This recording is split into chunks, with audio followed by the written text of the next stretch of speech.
over the years, one of the things I've learned is that not all money is the same. It really just isn't. And so you want to be in bed with people you don't mind waking up in the morning next to. I'm saying a lot without saying anything. So what should you look for in a typical investor? It depends first on kind of the stage you're at. If in the early stages where you're looking for an angel investor, or if you start looking for a venture investor or an institutional investor. The first thing I should say is this. I would advise against an equity investor. Oh, I shouldn't say that. I work in the equity capital markets. But I would advise against an equity investor to the extent to which there is a debt investor available. This is not even a character thing. The cost of credit is much lower than the cost of equity. Anyone here who's done corporate finance, you can do the calc. And to simplify it, I'll say the following. The reason the cost of debt is lower is because debt has an end date. If you borrow me $1 million, borrow means I need to pay it back, no? With a fixed interest rate over a finite period of time. I can calculate that cost. But if I sell you 40% of my business for $1 million, the ownership is in perpetuity. There is no end date. So in the early stages, when you raise debt, because the outflows of cash to pay the interest and capital portion are fixed, it looks like debt is more expensive. But because debt ends, debt is cheaper. We're raising a fund. It's a debt fund. It's a debt fund. Because we genuinely believe debt is cheaper for entrepreneurs than equity. And we've done equity transactions. So the first thing I would say is, to the extent where debt is available, look for it. The right type of debt, this is so important, the right type of debt with the right kind of providers at the right price. The second thing I want to say to you is the following. When you calculate and you get debt into your business, this is so important, please hear me. You need to make sure that the unit economics pay for the debt. What am I saying? I buy this phone at $1, I sell it at $1.20. I make 20% gross margin, right? Right. Is it 20? Yeah, it's 20% gross margin. If I raise debt at a 40% cost of capital, you see what just happened? Yeah, I'm going to lose money. Even if I make money, I'm losing money. And a lot of entrepreneurs get into this habit where you raise debt because you've got a short-term working capital problem. We need to pay salaries now. But salaries, typically, not always, have a zero return on the income statement. They don't bring money in. So when you're raising debt, you want to be sure that you invest it in the thing that's going to make more money to pay for the debt. And the margin that that thing makes should be higher than the cost of the debt in the first place. Back of the matchbox, you can calculate these things yourself. Like, I'm raising $10,000. The bank's offering me an interest rate of 6%.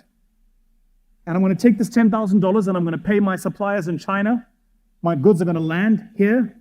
And when I start selling the goods, I'm going to make 24%. Spread is 18.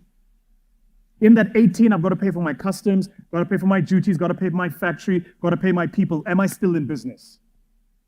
You don't need a complex calc to do this. Once you've made the decision then that you do want to get an investor, I would say the following to you. Check references. Investors check your references, check theirs. Ask them, give me 3 companies you've done business with, 3 entrepreneurs you've invested in that I can call.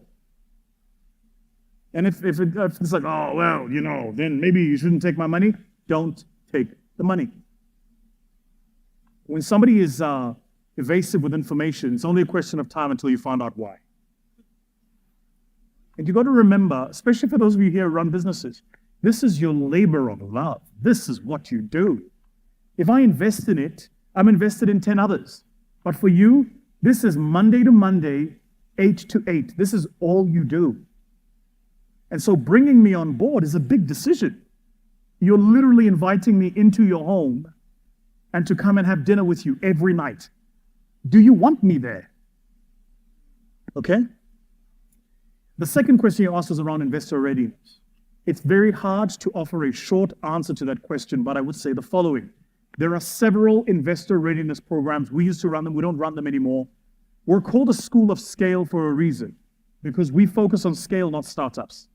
We're not the school of startups. We're a school of scale. So typically, clients that come to us are doing $1 million US in turnover. In fact, not typically. The criteria is you must do a minimum $1 million turnover. So anybody below that, we don't even have the pull with. We routinely turn down applicants who do $10, $15 million for several reasons, because we are the school of scale, not the school of growth. If I can't show you a clear path to scaling, it's expensive for me, my people, my time, and my business to even bring you on as a client. That's why yesterday I said to you, there's a value match.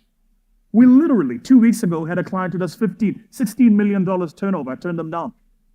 They're still sending emails, please, please, please. I said to them, listen, you've got a good business. You're a good guy. I really wish you the best. But your business is going to do single-digit growth.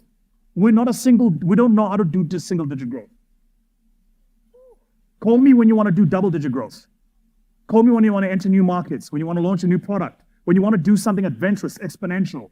But if you're just looking to tick along, I'm not going to compromise our reputation by bringing you on as a client. The amount of money you're paying me is just not worth it. Qualify the people you're doing business with. Qualify the investors you have in your environment. Qualify. I can't stress this enough. It's so important. Respect yourself enough to know to say no. And it's not personal. It's just no, you're not the right investor for us.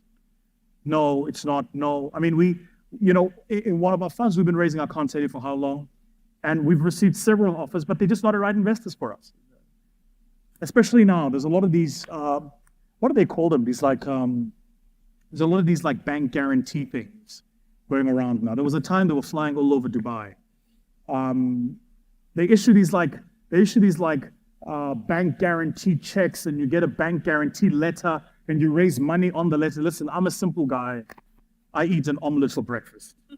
But the minute it's too complex, then there's a bank guarantee, there's an issuing bank, a guaranteeing bank, a third bank, fourth bank, and you're doing it in Granada. The minute I see Granada, I just run. I'm just like, if I see Granada or like any of the Caribbean islands, and there's a little place somewhere,